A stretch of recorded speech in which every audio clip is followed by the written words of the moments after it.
And then you move into philosophical fellowship. It's a thing I've derived from Rand Lahav's philosophical contemplative companionship, or I forget what he calls it. He and I've emailed it. So what I'm doing is not the same, but it was inspired by. So it goes something like this. You pick a philosophical text and you prime people into this. We're not going to be reading this text in order to get information from it.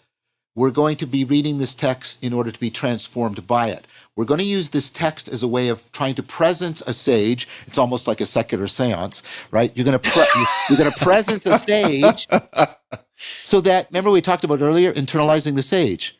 That you really can't do that unless, the presence of the perspectival knowing of the sage is available to you. So what happens is, first of all, you read the text very slowly, and then the speaker will pick out a phrase that he or she thinks conveys it. And then everybody chants it, like in sequence.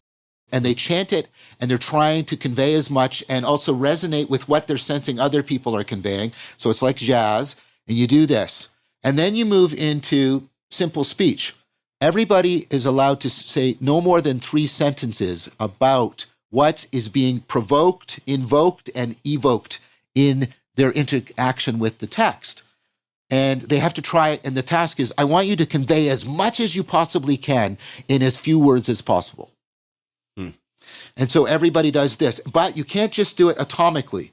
You have to pick up on what other people have said when you do your simple speech. And you do that for several rounds. And what happens is people are also asked, try to sense how all of these different perspectives converge back to Spinoza or Plato or Buber or whoever it is. And then you're doing that. And then you move into extended speech. Everybody's now allowed to give 3 or 4 sentences, a bit more, and open it up. And they can even relate it to some experience that they've had in their life.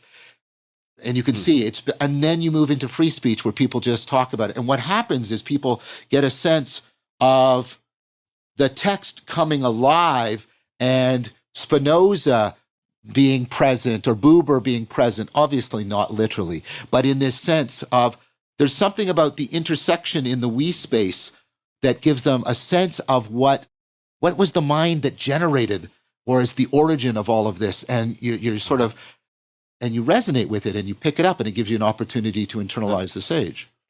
I would love to try that.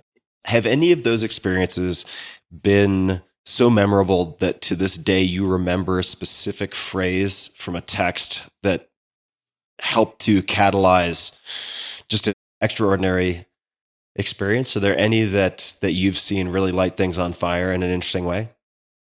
I think one in Spinoza was God is related to the world the way the mind is related to the body.